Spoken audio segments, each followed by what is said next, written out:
कहानी कृष्णगिरी गांव की है। यहाँ मोहन गांव का बहुत अमीर आदमी है। यहाँ के लोगों को केवल अपने काम से ही मतलब है। ऐसे लोगों को स्वार्थी या लोभी भी कहा जाता है। इस गांव में एक बरगद का पेड़ है जो काफी घना है। इस बरगद के पेड़ के नीचे एक चबूतरा है। सभी सुख से रहते थे, लेकिन एक दिन भिखारी बुढ़िया भीख मांगते हुए कृष्णगिरी गांव आ पहुंची। वो मोहन के दरवाजे पर जाकर भीख मांगने लगी। बेटा, कुछ खाना दे दो, मुझे भूख लगी है।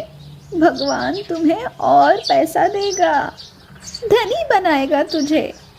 क्यों सुबह सुबह काम पर जाते समय भीख मांगने आ जाती हो? चलो अभी निकलो यहाँ से, कोई भीख नहीं मिलेगा तुझे। बाहर से आवाज सुनकर कमला अंदर से बाहर निकल आई। ठहरो, मैं आपके लिए खाना लेकर आई हूँ, ये लो। भगवान तुम्हारा भला करे बेटी। बूढ़ी अम्मा खाना लेकर चली जाती है। कमला, खाना देने की क्या जरूरत थी? तुम पैसे को ऐसे ही बर्बाद करो। लोग हमसे ज्यादा अमीर बनते जा रहे हैं और तुम हो कि ऐसे खाना बर्बाद कर रही हो। फालतू बात मत करो जी, खाना खराब हो चुका था इसीलिए मैंने दे दिया। बेचारी बूढ़ी औरत को गांव के लोगों से इतनी कम भीख मिलती थी कि उससे उसका पेट ही नहीं भरता था। कुछ ही दिनों में वो और भी कमजोर हो गई। अत्यधिक गर्मी के कारण एक दिन बूढ़ी औरत को बहुत प्यास लगी थी।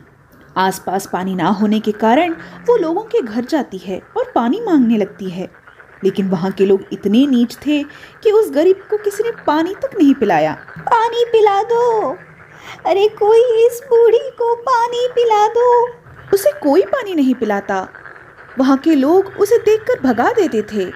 लोगों के घर जाकर वो बहुत थक गई थी, लेकिन उसे पीने के लिए पानी की एक बूंद भी नसीब नहीं हुई। चलते चलते वो उस बरगद के पेड़ के नीचे जाकर बैठ जाती है। ऐसे ही कुछ दिन बीतता गया। बीमारी और पानी ना मिलने के कारण वो बूढ़ी औरत मर जाती है। उस बूढ़ी औरत के मौत के बाद वहाँ अजीबोगरीब घटनाएं होने लगी। एक रात जब सब सो रहे होते हैं तो आधी रात में एक महिला की रोने की आवाज सुनाई देती है। ये आवाज इतनी तेज होती है कि पूरा गांव सुन सकता था। रोने की आवाज के साथ साथ चीखने चिल्लाने की भी आवाज आने लगी, जिससे लोग और भी ज्यादा डर गए। हे माँ, ये किसकी रोने की आवाज है? कितनी डरावनी है ये। गांव के लोगों ने एक सभा बुलाई। सब लोग उस बरगद के पेड़ के नीचे इकट्ठे हो गए। पुरुषों में से एक ने कहा, ग्रामीणों, गांव में ये क्या हो रहा है? हर रात किसी महिला की रोने की आवाज सुनाई देती है। इसका क्या उपाय है? मेरे बच्चे बहुत डरे हुए हैं। अरे मेरे घर में तो रोज रात को हनुमान चालीसा बजता है, तब जाकर कहीं उस आवाज का आना बंद होता है। एक दिन मोहन उस बरगद के पेड़ के नीचे से जा रहा होता है कि तभी उसकी गाड़ी खराब हो जाती है। हे प्रभु, ये कहाँ मेरी गाड़ी खराब हो गई? अब तो मैं गया काम से। दरअसल जो भी उस बरगद के पेड़ के नीचे से गुजरता उसकी तबीयत खराब हो जाती। उसे बहुत तेज बुखार हो जाता था और मोहन के साथ भी कुछ ऐसा ही हुआ। 1.5 महीने तक वो अपने बिस्तर से उठ ही नहीं पाया। उस बरगद के पेड़ के पास से कभी हंसी की आवाज, कभी रोने की आवाज और कभी किसी के बात करने की आवाज आती थी। ये सब बातें लोगों के अंदर से डर को और भी ज्यादा बढ़ा रहा था। एक दिन अचानक गांव में बरगद के पेड़ के पास रहने वाला एक व्यक्ति गायब हो जाता है। अगले दिन उसकी शव उसी बरगद के पेड़ के नीचे पड़ा मिलता है। इस बात से पूरा गांव डर जाता है। एक दिन सारे गांव वाले फिर से इकट्ठे होते हैं। सुनो सभी लोग, शाम ढलने के बाद कोई भी अपने घर से बाहर नहीं निकलेगा। घर में हर कोई अपने अपने दरवाजे को बंद करके रखेगा ताकि कोई भी लापता ना हो जाए। और कोई भी भूल से उस बरगद के पेड़ के नीचे से नहीं जाएगा, क्योंकि उस पेड़ में भूत रहती है। पूरे गांव में मानो मातम पसर गया हो। एक दिन मोहन गांव के कुछ लोगों को लेकर साधु के पास जाता है और उस साधु को सारी बात बताता है।